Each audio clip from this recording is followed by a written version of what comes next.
The incense stung my nostrils as it burned low in the shrine alcove, thick and cloying, mixing with the stench of oil and rust that dripped from the overhead pipes.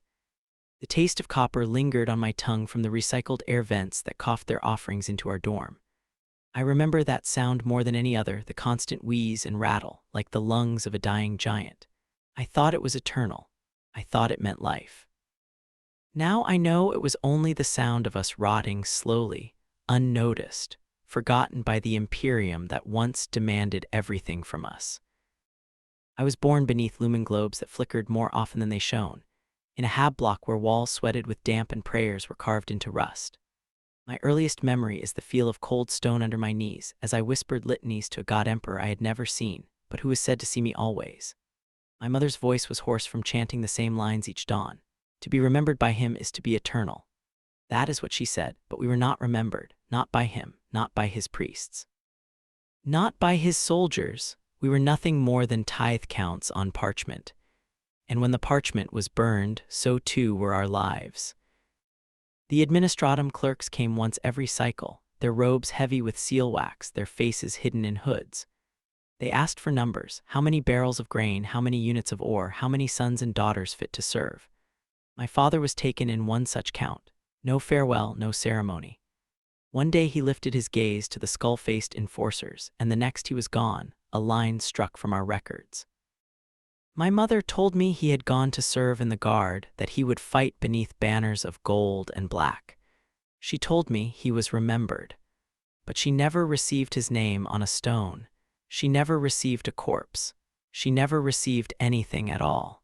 That was when I began to learn the truth of what it means to be forgotten. The factory consumed my youth. The shift bells were my clock, the hiss of steam my lullaby. I worked the presses that stamped shell casings, endless brass cylinders that glowed like the sun when first drawn from the machines, only to cool into dull metal, lifeless and heavy. Each one bore the aquila. Each one was meant to kill in his name. But I knew none of them would ever know who pressed them, whose blood was caught in the gears, whose fingers were crushed beneath the pistons. Our names were not carved into those shells. Only his, always his. Sometimes I dreamed of the sky. The few who had seen it said it was black, lit with distant stars. To me it was only a story, like the tales of Terra, the throne, or the angelic warriors who strode the galaxy. All I knew was the reek of sump water, the endless drone of hymns, the lash of overseers when we faltered. They told us that suffering was holy, that our pain was coin paid into the vaults of eternity. But I began to wonder, if the emperor knew each tear, why had he never dried them?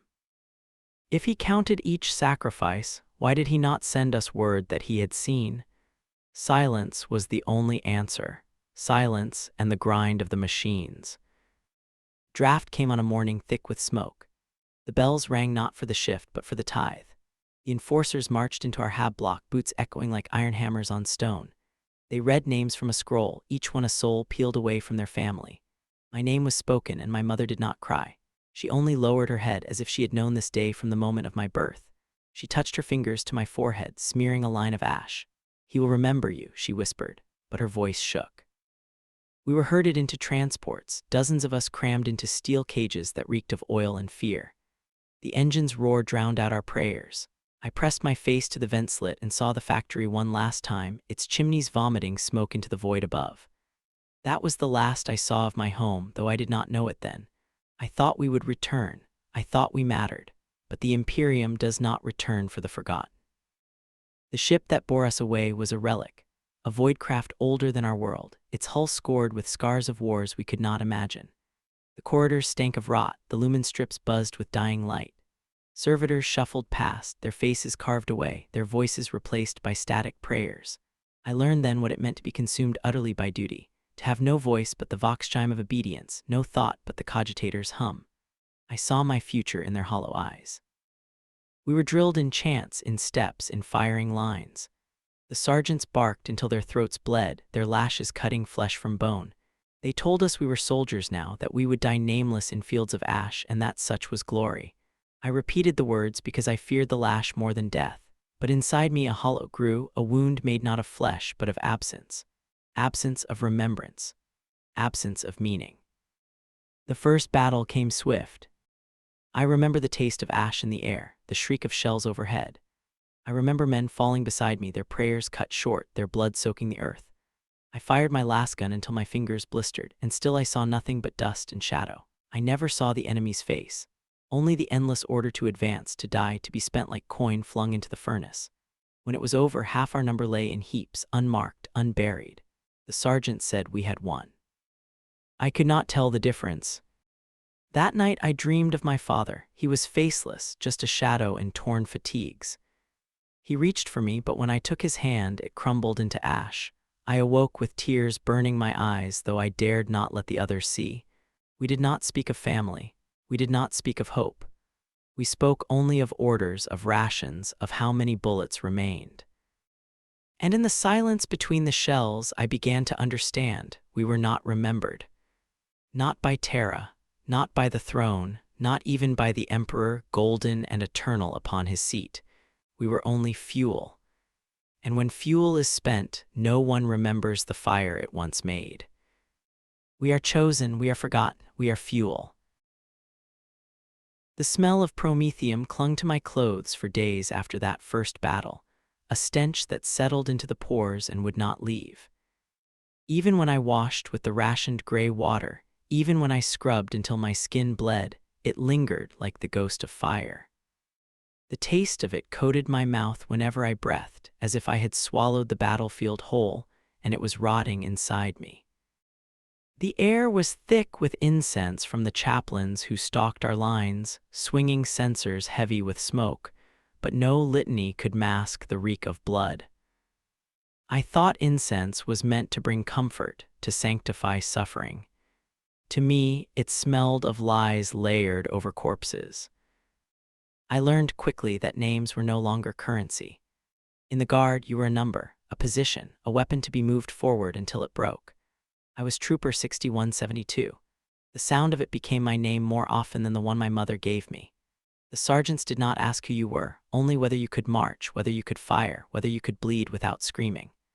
The priests told us that the Emperor himself knew each soul by name, that he whispered them to the stars. Yet when I knelt in prayer, I heard nothing but the hum of the Vox speakers, repeating the same chant for hours until my skull ached. At night, when the guns fell silent and the stars burned cold above, I lay awake and tried to recall my home. The factory's steam hiss, my mother's voice, the damp walls carved with litanies, but memory began to slip, as if the longer I marched in his wars, the more the past was consumed by silence. Faces blurred, voices grew faint. I wondered if this was the Emperor's mercy, that we might forget so that the pain did not devour us. But then I thought, perhaps it was his curse, to let us fade so fully that even we could not remember ourselves. The descent did not come all at once. It was slow, like rust spreading across steel. Each battle scraped a little more away. I saw men laugh when comrades were torn apart, not out of cruelty, but because laughter was the only weapon left against despair. I saw priests anoint the dead with oils, only to strip them of boots and rations moments later. I saw commanders call us faithful sons, then spend us like coins for a hill of mud that was abandoned the next day. And always the refrain, the Emperor remembers. Do you know what it is to pray until your throat is raw and hear nothing? To carve his sigil into your flesh so that blood runs in rivers and still feel nothing? It was not faith that sustained us. It was habit drilled into the bone. We marched because we had marched yesterday. We obeyed because disobedience meant the lash. Faith was only another ration, measured and withheld.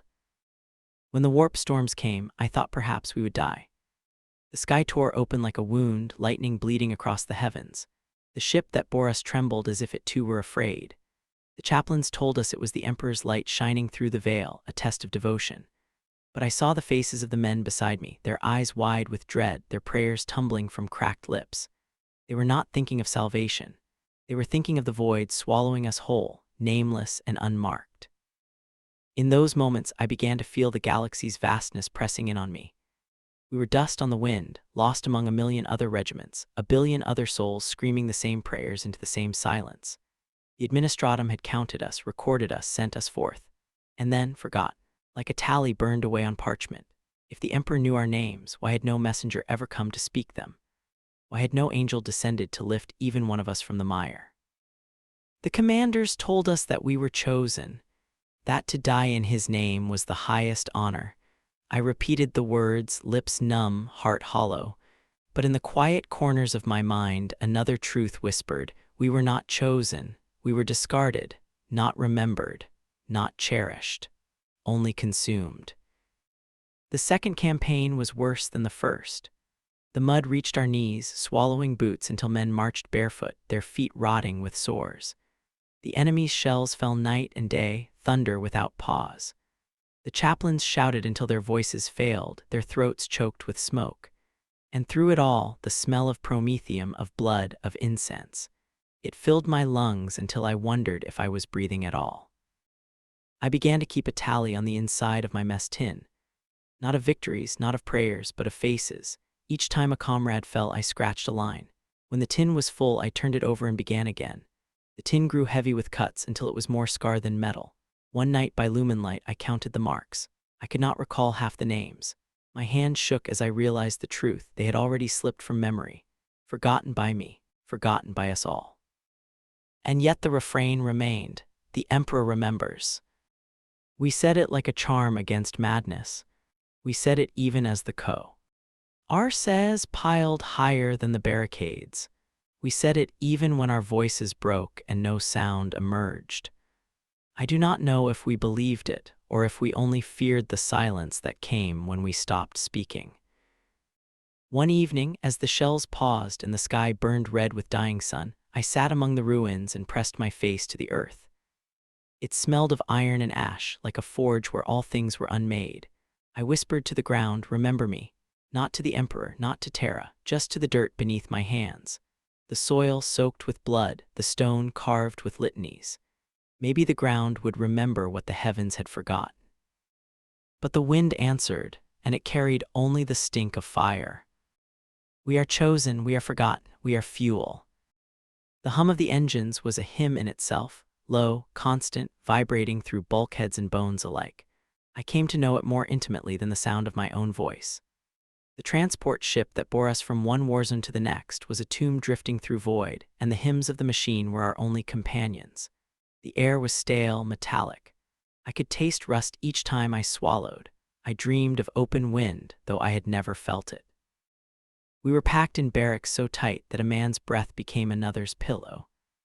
The lumen strips flickered in rhythms that mocked daylight, but there was no day here, only the endless hum, the endless dark. Chaplains told us that Terra was the heart of the galaxy, that the Emperor's light shone across all stars, binding us as one. But lying there, shoulder to shoulder with the forgotten, I felt only the weight of emptiness. If there was a light, it did not pierce these walls.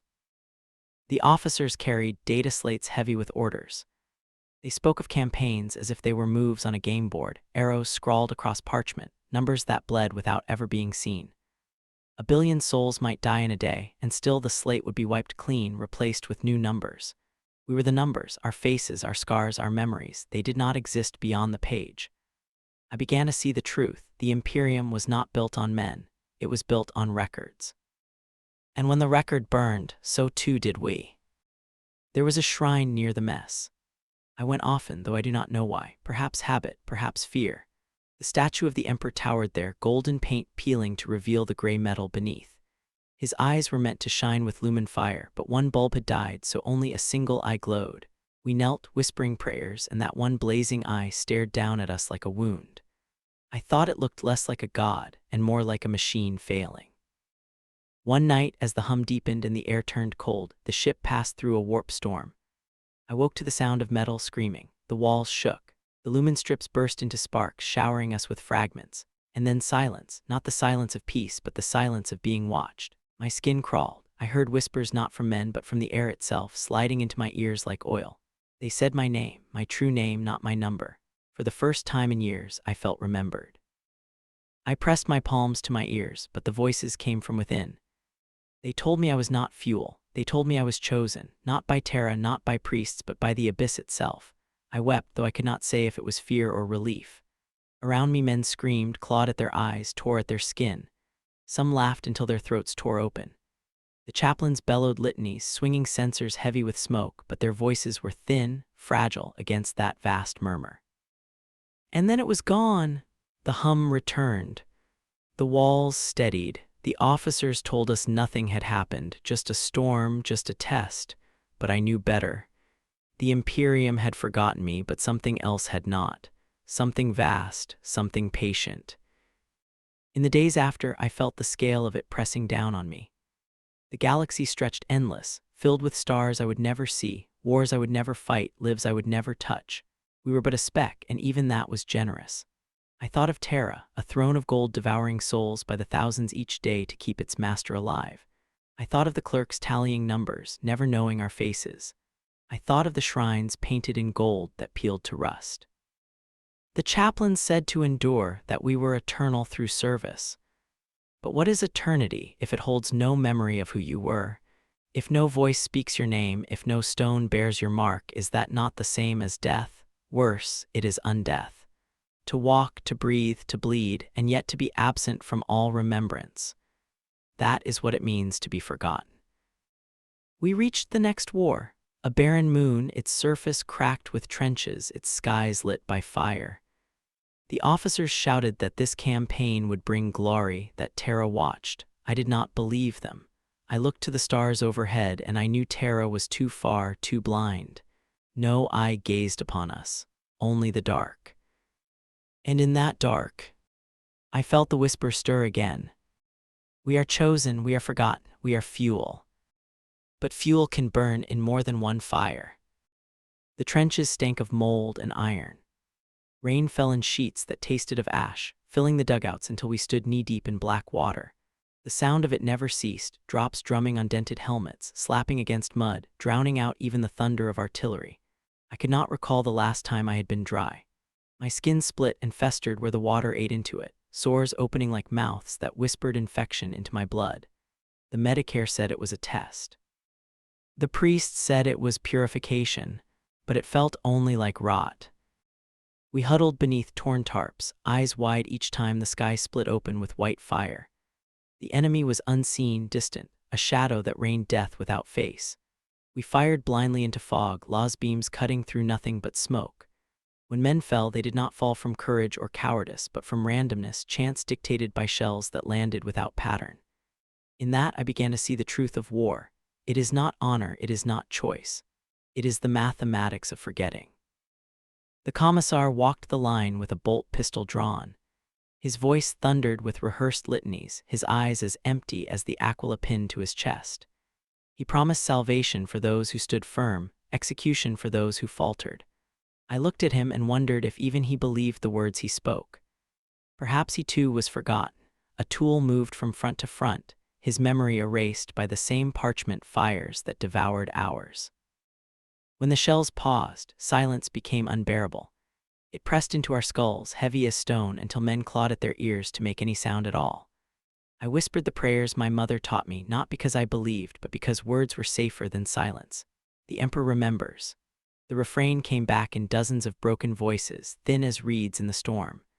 But in the hollow between syllables, another whisper curled, soft and patient, I remember you. At first I thought it was dream rot, fever seeping into thought. But each night it returned. When I lay with my face in the mud, the ground thrumming with distant bombardments, the voice slid into me like smoke. It spoke no sermons, no demands, only remembrance, only my name. For the first time since childhood, I felt whole in hearing it. To be remembered was sweeter than faith, more intoxicating than victory. One night during the Black Shift, the trench walls collapsed beneath bombardment. The mud swallowed men alive, sucking them down screaming. I clawed with bare hands until nails tore, but the earth would not yield. Their cries choked into silence, smothered under tons of wet dirt. The chaplain bellowed hymns to drown it out, but even his voice faltered. I pressed my forehead into the soil, desperate. And then I felt it warmth, a pulse beneath the ground, not of blood, not of heart, but of something older. It whispered, "They are not forgotten." I do not know if I wept from terror or relief. The dirt against my face smelled of copper, like blood turned to dust. In that instant I knew the Imperium had abandoned us, but something else had laid its gaze upon this trench, upon this mud, upon me. And that gaze did not look away. The following dawn, orders came. Advance across no man's land. We climbed from the trench, our boots squelching, lasguns slick with grime. The air was a furnace of smoke, burning lungs with each breath. Men fell before the first step was complete, their bodies torn apart by invisible fire. Still we marched because the lash at our backs was stronger than the enemy before us. I do not remember pulling the trigger. I do not remember what I fired at. I remember only the chorus of screams, the metallic tang of blood misting the air, the way the ground shook like a drum beneath our boots. Halfway across, a shell burst near me. The blast hurled me into a crater filled with rain and corpses. I struck the muck, my ribs cracked, breath driven from my chest. I sank among the dead, their eyes wide, their mouths frozen in prayers unfinished. I felt their fingers brush mine as the water closed over me. And in that drowning silence, the voice returned, "You are not lost, you are mine." It was not comfort, it was not horror, it was both entwined like chains. My lungs screamed for air, but the water seemed to hold me gently like a cradle. I thought of my father, faceless in dreams, and for a heartbeat I imagined he was there in the dark with me, waiting, remembered. Then strong hands dragged me up, coughing, retching mud and blood. A comrade had hauled me free. I gasped at the sky, but the voice lingered, soft as breath in my ear. Fuel can burn in many fires. After that day, I marched differently. The officers barked, the priests preached, but I no longer listened with both ears. One ear was turned inward to the whisper that promised memory where none else would. The emperor's statue might peel, his eye me. GHT flicker, his priests might forget. But the whisper did not falter, it knew me. It spoke my name when all others called me number. At night, while men scratched prayers into their rifles, I carved mine into my skin. Not the Aquila, not the litanies of Terra. I carved the lines of the whisper's words, to remember, to be remembered. The blood ran down my arm, warm, real, undeniable. My comrades turned their faces away. They muttered that I was fevered, touched by filth, but none reported me. Perhaps they too longed for remembrance. Perhaps they feared what silence might say to them if they dared to listen. The war dragged on. The mud grew deeper. The shells fell heavier. The commissar shot 3 men for faltering.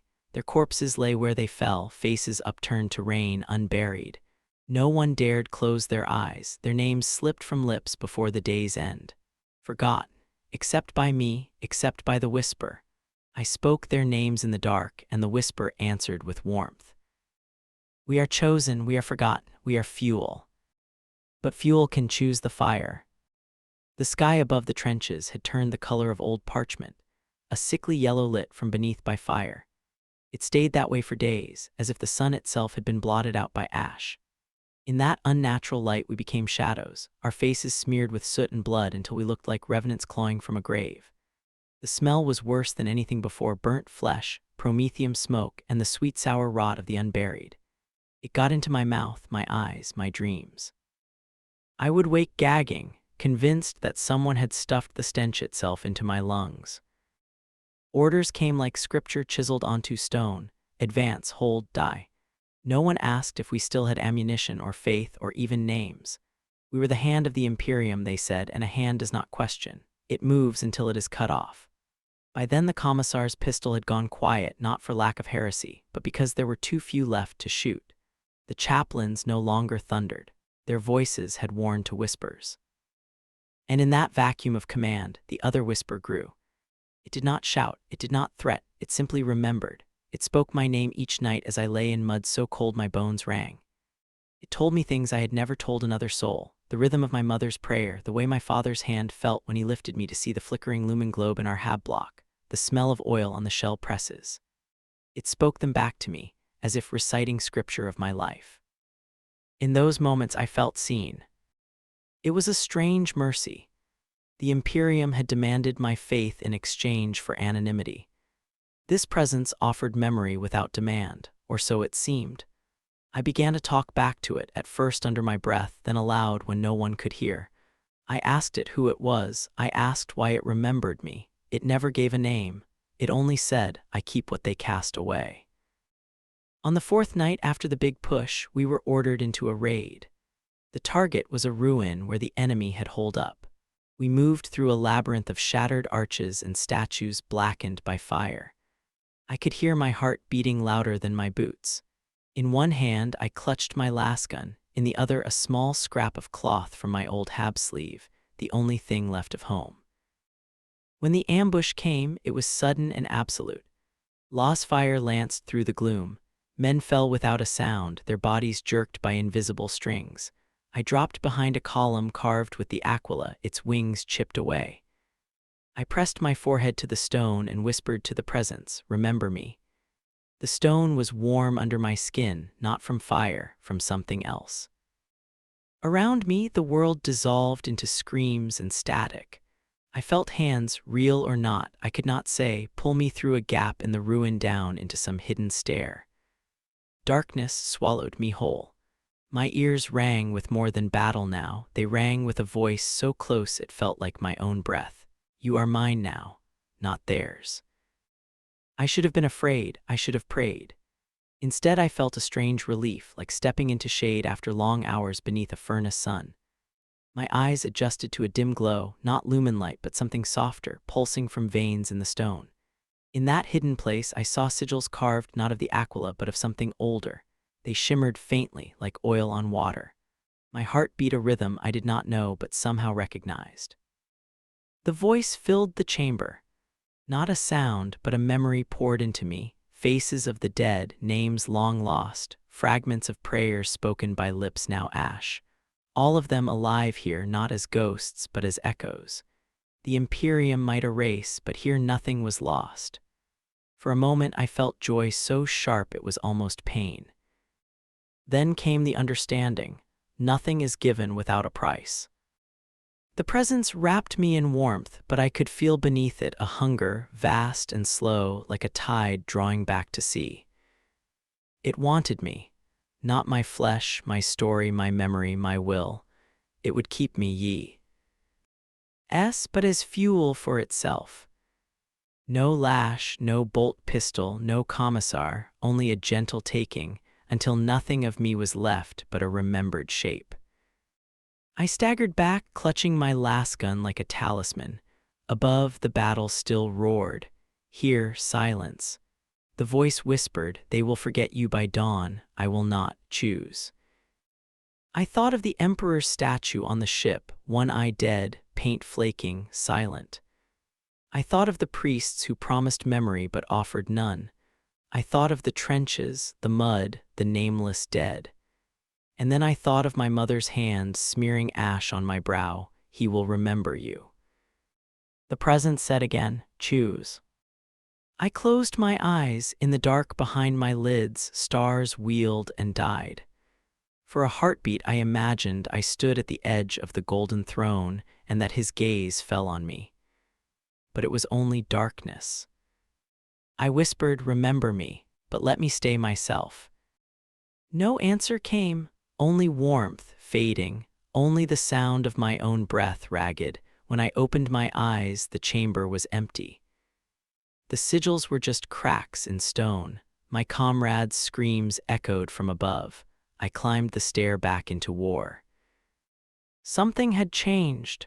The voice did not speak again that night, but the memory of it clung to me like incense, like promethium, like the stench of the trenches, inescapable. We are chosen, we are forgotten, we are fuel. But perhaps, I thought as I raised my lasgun and stepped back into the ruin, perhaps fuel can also light its own flame. The copper tang slicked my tongue before dawn, a wet metal taste that meant the sump fog was rolling in over the killing fields again. It crawled into the trench like a living thing, beating on lastbacks and prayer beads, soaking bandage rolls until they stank of rot.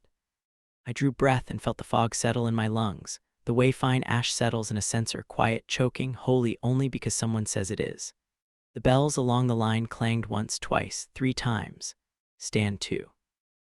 Men rose in shivers, their faces gray with the same film that coated the duckboards. The lumen globes strung back through the saps hissed and flickered, throwing sawtooth shadows that made every helmet look like a skull.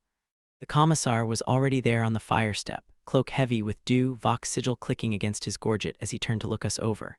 His bolt pistol hung like a promise. "For him," he said. The fog swallowed the words and gave nothing back. We had been told the enemy would come at first light, and so the night had stretched like wire, taut across our nerves.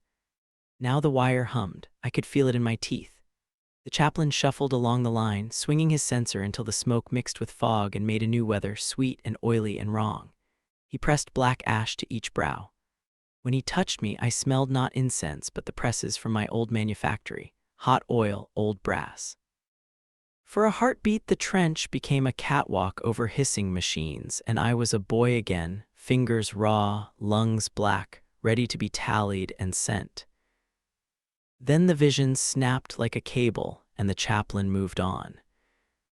The officers spoke in murmurs over a slate, tracing sigils of attack with a stylus that squealed like a dying thing. Our orders were simple enough to carve into rust. Hold the first trench, countercharge on whistle, burn everything left behind. We were to be remembered in a dispatch that would never be read by anyone who had seen our faces. If the line bent, the second whistle would sound, and we were to fire into our own men to straighten it. The commissar nodded, and the whistle cord hung against his chest like a rosary. I tried to pray. The words made shapes in my mouth, tasted of dust. The emperor's statue on the transport ship had peeled in my mind until only that one glowing eye remained, staring broken vigilance. I could not force belief into a dead bulb, so I prayed instead to dirt, to rain, to the fog that wrapped us. I pressed my palm to the parapet of tamped earth and thought of the presence in the ruin beneath the battlefield, the warmth in the stone, the memory like a tide. I did not ask it to save me. I asked it to remember me if the bolt came for my spine. I asked it to hold the shape of my name just a little while after the administratum's ink dried. The first shells felt like fists on the sky. They punched light out of the world and replaced it with a white noise so thick it became a substance, something you could drown in. Mud leaped, bodies juddered on their lashings. My last gun kicked, and I cannot say if there was an enemy where I aimed. There was movement in fog, and that was enough. Men climbed the wire and vanished without ever crying out. The commissar's whistle split the smoke, and we went up and over, boots finding rungs by drilled memory, lungs blazing, eyes streaming. No man's land became a cathedral of ruptured earth. Pillars of fire took the place of columns. Broken rebar made arches with teeth. I moved through it as one does through a dream that hurts, my breath countin'. The steps because numbers were all that held the world together. 1 for the mother who smeared ash, 2 for the father who never came back, 3 for the child I had been before a scroll said otherwise. I tripped on a tangle of wire, went to a knee in water that smelled of latrines and iron, and the presence brushed my cheek like a thumb. I am here. Hold the flank, someone roared, perhaps me. We folded around a crater where a heavy stubber had sunk into the mud like a drowned altar. I fed belts from a pouch, hands shaking, the steel links biting like teeth. The gun barked and barked until steam rose off its jacket and the barrel glowed dull cherry. Men beside me shouted creed lines until their throats frayed. I lined my breath up with the gun's rhythm and let it carry me. The commissar appeared out of fog, eyes bright as coins, and pointed with his pistol. "Forward, sons," he called us, and for a moment I believed he believed. Then a shell took him in the chest and turned his words into a wet spatter on my sleeve. The whistle cord lay in the churned mud like a severed vein. Time shifted. It stretched and snapped, came back in stutters. I remember a hand in mine that had no body attached to it, leather glove slick with what made men. I remember the chaplain on his knees, fumbling for a fallen censer, smoke leaking into a puddle where it made rainbows like oil, and how beautiful that rainbow was in a place dedicated to grays. I remember turning and seeing the line bow, as if a giant had pressed a thumb into it. We were breaking, not from cowardice, not from heresy, but because a machine will fail if you load it beyond measure. The second whistle never sounded. The man who should have blown it was scattered across a sandbag. Without the command, men hesitated. Hesitation makes graves.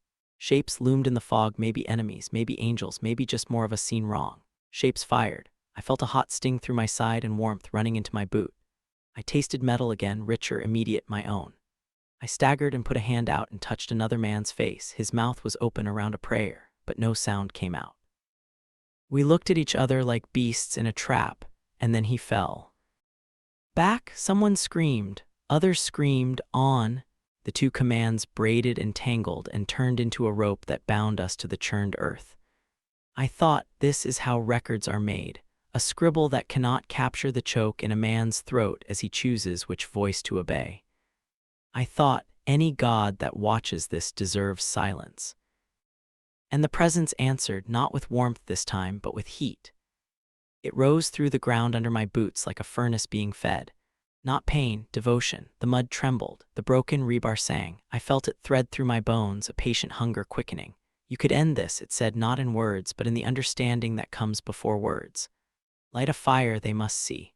Let me use you, be remembered by blaze if not by book. It showed me a shape of what that meant.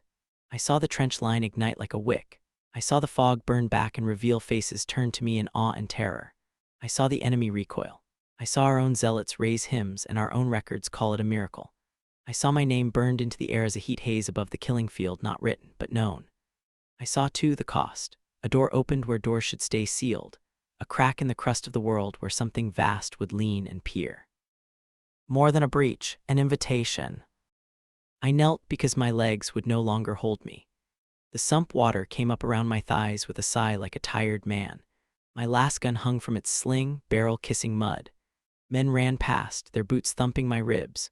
Nobody looked down. Why would they? I was already part of the ground.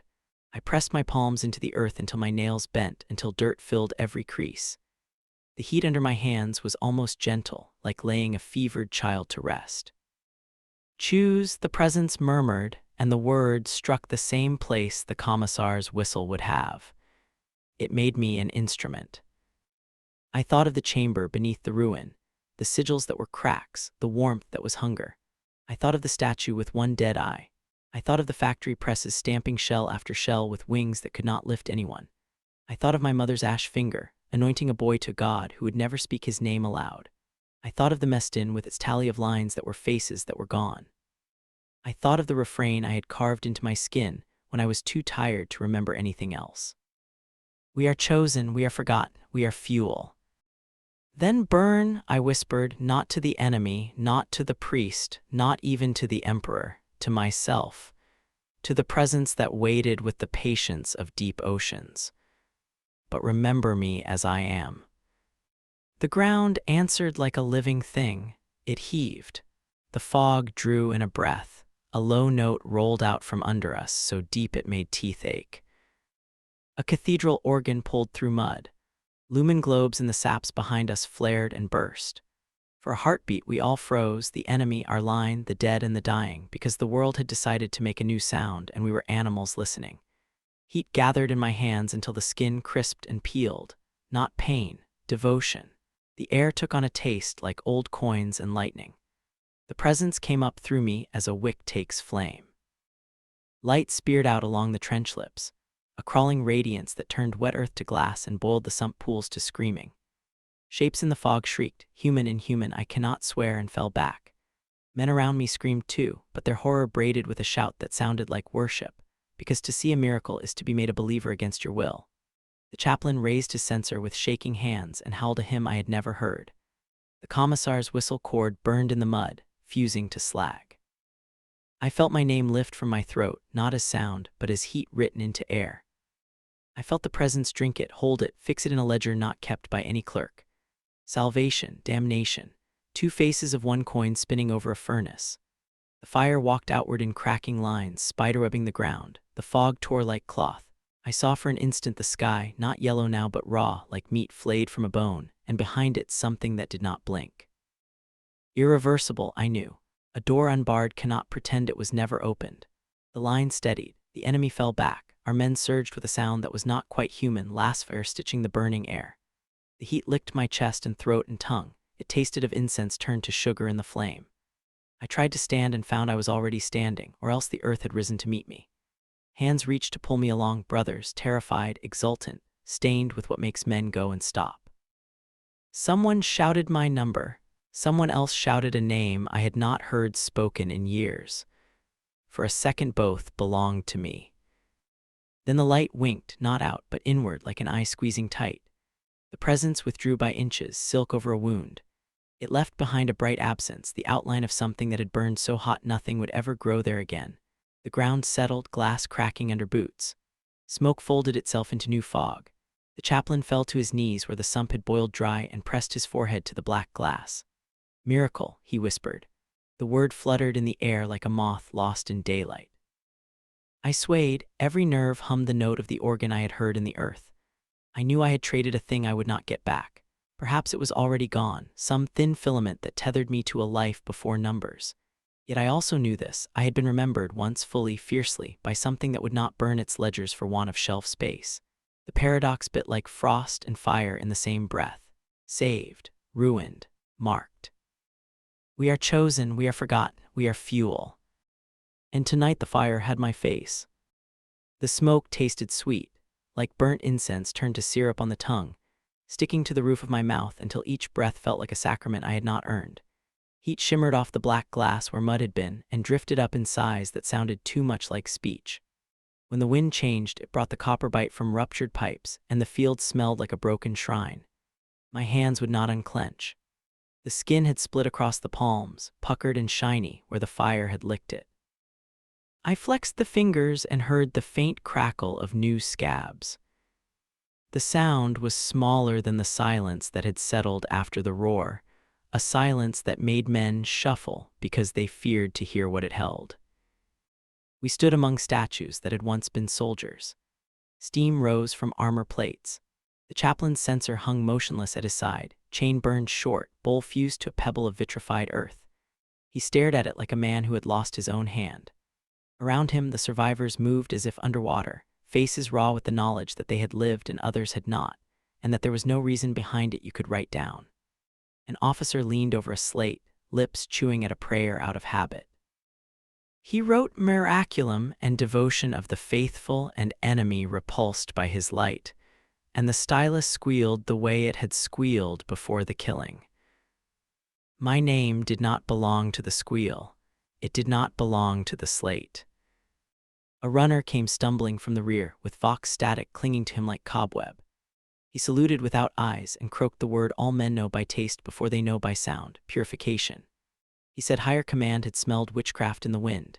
He said the miracle was to be thanked, then cleansed.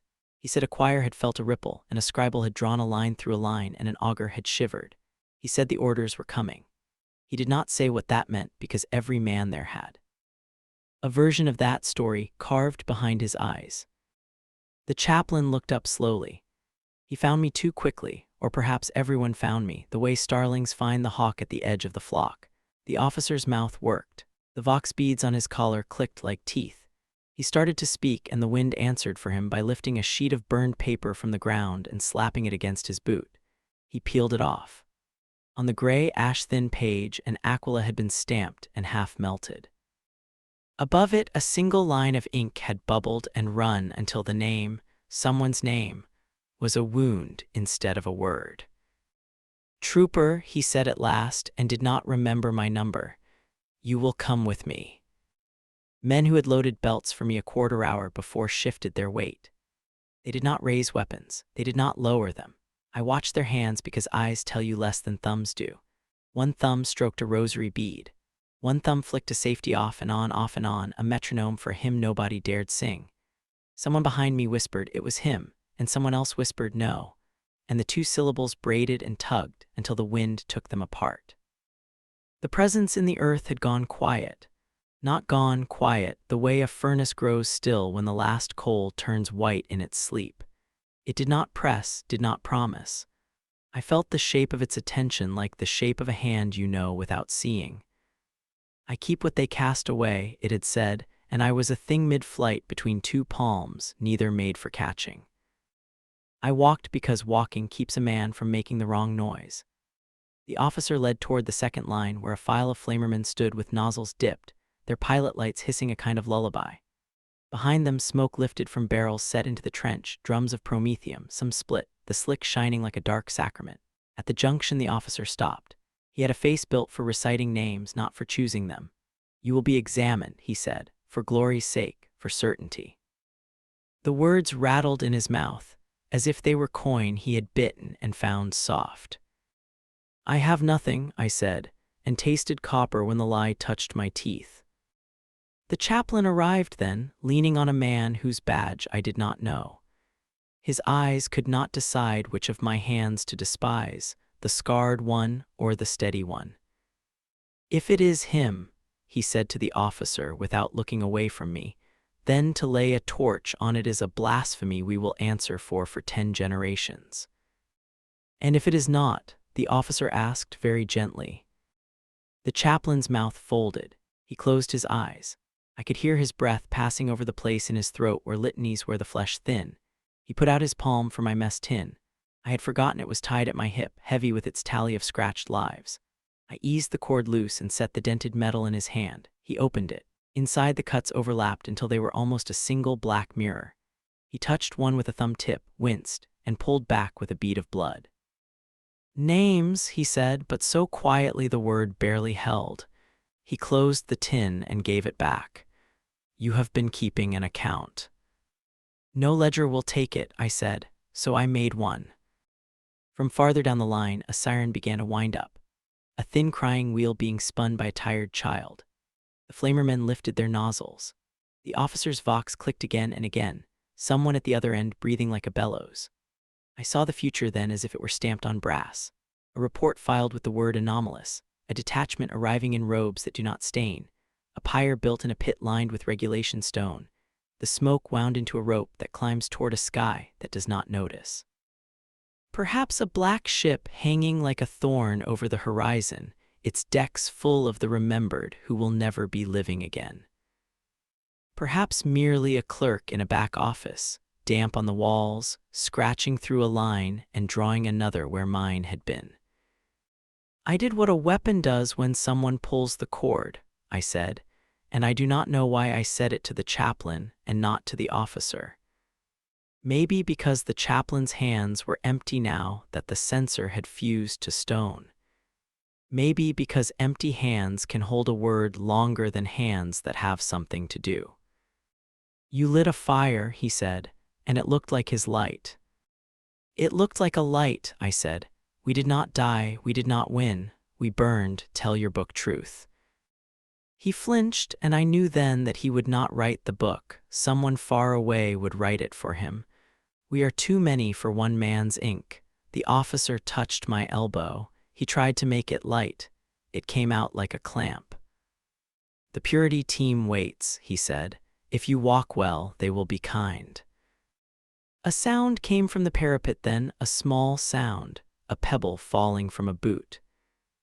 I turned and saw Carr, who had dragged me from the crater days before, the mud drying on his cheek in a shape like a child's hand. He had his rifle slung and his mouth open as F to shape my name. He closed it again. He lifted 2 fingers, just enough for me to see, and pointed along the trench where the glass had cracked and lifted, leaving a seam no wider than a man's chest. The seam led toward the old ruin whose hidden stare I knew by the taste of its dust. He did not look to see if I had understood. He only scratched at his neck as if something itched there he could not reach. I looked at the officer, at the chaplain, at the drums, at the nozzles, at the seam. My boots had mud baked into them that no heat would ever purge. The presence said nothing. That was the hardest mercy. "I will submit," I said, and watched my own mouth shape the lie again as if it were a litany. The officer's grip softened. He signaled with his chin. 2 flamermen stepped back to make a path toward the barrels, toward the white tent staked in glass, toward the tray of seals and the copper bowl where a medic's tools lay like tiny bones. I took 1 step. 2. On the 3rd, I slipped sideways into the seam and was gone before my name had time to become a shout. The crack was a throat you had to learn to be air inside. I flattened, crawled, breathed mud. The glass rasped my back. The dark smelled of cold stone, old smoke, the old sheen of prayers that had never reached a ceiling. Behind me boots hammered, voices rose, the siren cried itself hoarse. Ahead the seam widened by the ruin's broken footing. My hands found the lip of the old stair, and there the warmth waited, not a fever now, but a hearth after a long night. "I do not want to be yours," I thought, pressing my brow to the step where once I had begged to be held. "I want to be remembered without being owned." The step had grit like sugar against my skin. The warmth did not change. It is no need to argue, it keeps. That is enough. I went down. The chamber was just a room again, cracks that were not sigils, dust that was not a breath. But when I laid the mess tin on the floor and opened it, the cuts shone faintly, as if the names inside had learned a trick from the light above. Here, I said to the air, to the dirt, to the presence that may have been only the shape of my need. Hold this. If I am taken, if I am burned, if a ship swallows me, and no one says my name aloud again, hold this. I left the tin there, a poor treasure. I climbed back. The seam gave me up like a mouth that had tasted enough. When I stood again in the trench, the white tent had acquired a new shadow. The men beside it wore no regiment's color. Their gloves were very clean. They did not hurry. They never do. The chaplain stared at me and then passed me to the ruin, and whatever he believed shifted a notch in his skull. The officer's stylus snapped. Carr had disappeared entirely, which was his genius. They hooded me with a cloth that smelled of soap and old blood. Hands guided me. Boots thumped. The hood made the world small, and in that smallness I heard engines far off, the deep, slow pulse of a ship settling in the high air. Not a transport's cough, a choir's breath. A black ship makes a hum that writes itself into bone and does not leave. The cloth warmed where I exhaled. The taste of copper grew stronger, a promise of vents and recycled air and corridors that never see stars. For him, someone said, professionally. I gave them silence in return because sometimes silence is the only honest prayer. They loaded me when the day had no shape left. The ramp smelled of sanctified oil. The hold tasted like iron filings and stale incense. I sat on a bench with fabric that left a grid pattern on my burned palms. The hum began, that old engine hymn that lives under words. I pressed my head to the bulkhead and felt it in my teeth. Somewhere aboard, 1,000 murmurs braided into a rope that hauled the ship through the night between worlds. I thought about what happens in places like this. Names catalogued, gifts measured, some fed to thrones that always need more, some bound into choirs where the song is never allowed to end. Remembrance of a kind, erasure of another. I do not know where they will take me. To Terra, where men become wires in a machine that keeps a corpse upright. To a station where a hood lifts and a quill scratches and someone writes asset acquired and scratches through another line no one will ever read again. Or only as far as the next scrap of sky where a door opens onto dark and a small body makes a smaller sound, and then silence remembers better than any book. The engines sing.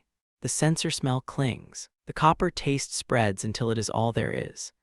I close my eyes and open another way of seeing and imagine the mess tin in the ruin under the boiling field, holding its little cuts like star charts, a poor man's constellation. If any god looks down, he will not see me. If the thing beneath the stone looks up, it will. Between them, I hang like smoke. We are chosen, we are forgotten, we are fuel. The incense stings my nose. The copper sits on my tongue, the ship hums. Like a dying giant that has learned my name, and in the dark where records burn and ledgers close, I ask the dirt to remember the shape of my breath a moment longer than the fire.